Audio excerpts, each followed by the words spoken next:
मेका Godzilla के बाद MonsterVerse का सबसे डेंजरस मॉन्स्टर किलिंग वेपन का नाम है द टाइटन हंटर। एक ऐसा मैकेनिकल बीस्ट जिसका इकलौता मोटिव है हॉलो अर्थ के सबसे डेडलीस्ट टाइटन्स को हंट डाउन करना। लेकिन इस दुनिया में हजारों सालों से इन टाइटन्स के फेट को सिर्फ एक ही मॉन्स्टर कंट्रोल करते आ रहा है और वो है the king of the monster Godzilla. कुछ एंशिएंट स्टोरीज के हिसाब से गॉडजिला को कहा जाता है इस दुनिया के सबसे बड़े इकोसिस्टम का सबसे बड़ा शिकारी। तो क्या नेचर के इस अनस्टॉपेबल फोर्स को रोकने का दम इस मैकेनिकल वॉर बीस्ट के पास है? क्या ये टाइटन हंटर टाइटनस गॉडजिला को रोक सकता है? मेरा नाम है राजा, आप देख रहे हैं थिंक नर्डी और इस वीडियो में हम लोग इसी टॉपिक को कवर करने वाले हैं। एक टाइटन हंटर का आइडिया इसके क्रिएटर्स को आता है 2014 में, जब सैन फ्रांसिस्को में एक फीमेल म्यूटो इस शहर को धूल बनाकर चली जाती है। तब उस डिस्ट्रक्शन से खत्म होता है रेमन मार्टिन का फैमिली, उसके दोस्त, बीवी, बच्चे, उसका पूरा फैमिली उसके आंखों के सामने खत्म होता है। ऐसे टाइम पर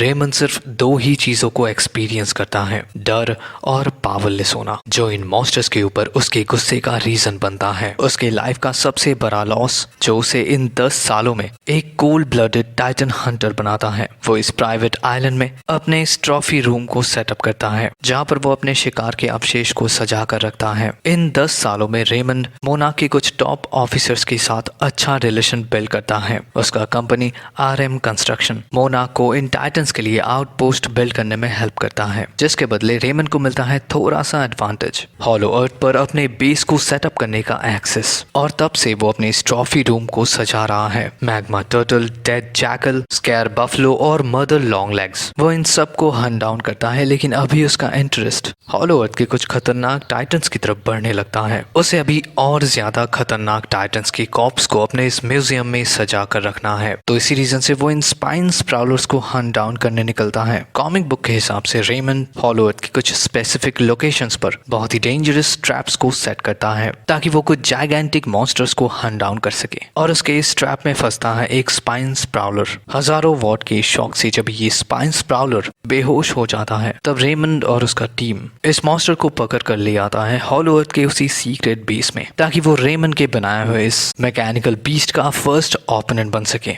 रेमंड ने इस आयरन जायंट को बनाने में बिलियंस ऑफ डॉलर्स का खर्चा किया है और यही है रेमंड का वो सीक्रेट वेपन, वो mechanical terror, the Titan Hunter. अपने साइज के हिसाब से ये टाइटन हंटर कॉन्ग और म्यूटो से भी ज्यादा बड़ा है। अपने शिकार को पकड़ने के लिए इसका हाथ और ओपोनेंट को किक करने के लिए इसके पैरों का साइज इसके ओवरऑल बॉडी स्ट्रक्चर से थोड़ा ज्यादा ही लंबा है। इस जाइगेंटिक मैक को पावर देता है इसके चेस्ट पर माउंटेड ये एनर्जी रिएक्टर।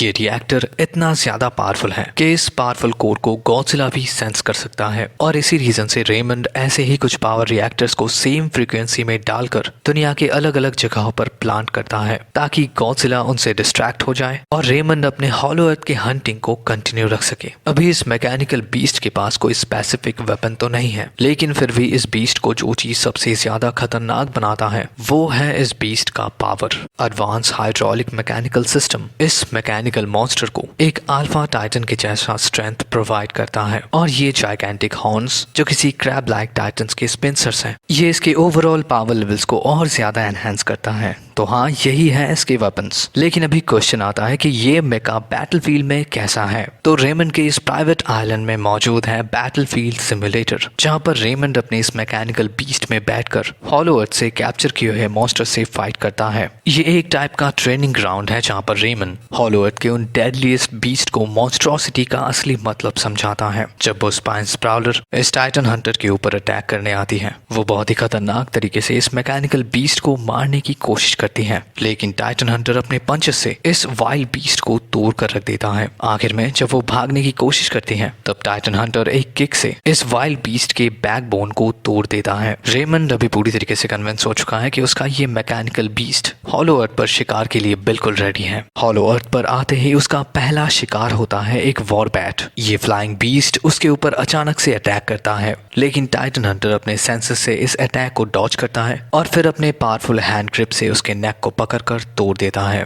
रेमंड अपने शिकार को कंटिन्यू रखता है और उसका टीम उन डेड कॉप्स को कलेक्ट करते रहते हैं ताकि रेमंड का म्यूजियम नए मॉन्स्टर से भरा हुआ रहे। वॉरबैट के बाद उसका अगला शिकार होता है एक जायगेंटिक स्कैर बफलो। रेमंड को इन मॉन्स्टर्स का शिकार करना था क्योंकि कुछ इविल मॉन्स्टर्स उसके फैमिली के डेथ के लिए रिस्पॉन्सिबल हैं, पर अभी हंटिंग रेमंड का एक शौक बन चुका है। वो अभी सिर्फ एंटरटेनमेंट के लिए शिकार करता है और शायद इसी रीजन से उसका अगला टारगेट होता है 2 स्पाइन स्प्राउलर्स के बच्चे। इस चीज को सेंस करते हुए मदर स्पाइन स्प्राउलर टाइटन हंटर के ऊपर अटैक कर देती है ताकि उन बच्चों को भागने का मौका मिल सके। लेकिन ये केओस उस टाइटन को टाइटन हंटर के सामने लाता है, जिसे कहा जाता है हॉलो अर्थ का प्रोटेक्टर, हॉलो अर्थ का किंग कॉन्ग।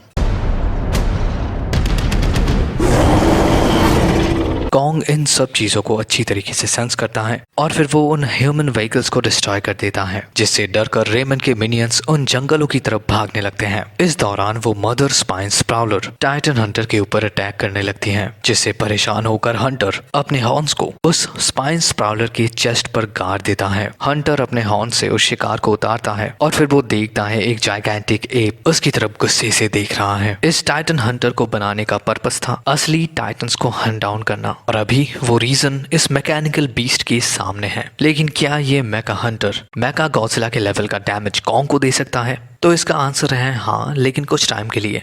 कॉन्ग जब इस मेका टाइटन के ऊपर अटैक करने के लिए आगे बढ़ता है तब टाइटन हंटर कॉन्ग के नेक को पकड़ लेता है। हाइड्रोलिक पावर वाला ये हैंड ग्रिप कॉन्ग को पकड़कर थ्रो करता है, लेकिन कॉन्ग इतने से हारने वाला नहीं है। कॉन्ग बहुत ही फास्ट मूव करते हुए ऊपर उठता है और फिर अपने दोनों पैरों से उसे किक करता है, जिससे वो मैक गिर जाता है और फिर कॉन्ग उस मैक के ऊपर उठकर अपने पंचेस से उसके चेस्ट को तोड़ने लगता है। कॉन्ग के इतने पावरफुल अटैक्स के बाद भी ये मैक अभी भी ऑपरेशनल है, क्योंकि वो अभी कॉन्ग को एक जोरदार पंच करता है। लेकिन सिर्फ एक पंच से हॉलो अर्थ का किंग अपने थ्रोन को छोड़ने वाला नहीं है, क्योंकि कॉन्ग अभी फास्ट मूव करते हुए उस मैक के पीछे पहुंचता है। फिर वो उसे पकड़कर पहाड़ की चोटी से एक स्लैम देता है, जिससे वो मैग नीचे गिरकर डिस्ट्रॉय हो जाता है। रेमंड अभी जैसे तैसे उस टूटे हुए मैग से निकलता है और अभी उसके सामने आता है वही 2 स्पाइन स्प्राउलर के बच्चे, जिनके माँ को उसने बस कुछ ही टाइम पहले खत्म किया है। रेमंड अभी उन स्पाइन स्प्राउलर से बचता है या नहीं, ये एक क्वेश्चन है, लेकिन उससे भी बड़ा क्वेश्चन है कि क्या ये मेगा टाइटन हंटर गॉडजिला को डिफीट कर सकता है? तो इसका आंसर है बिल्कुल भी नहीं, क्योंकि इस टाइटन हंटर के पास ना ही उस लेवल का फायर पावर है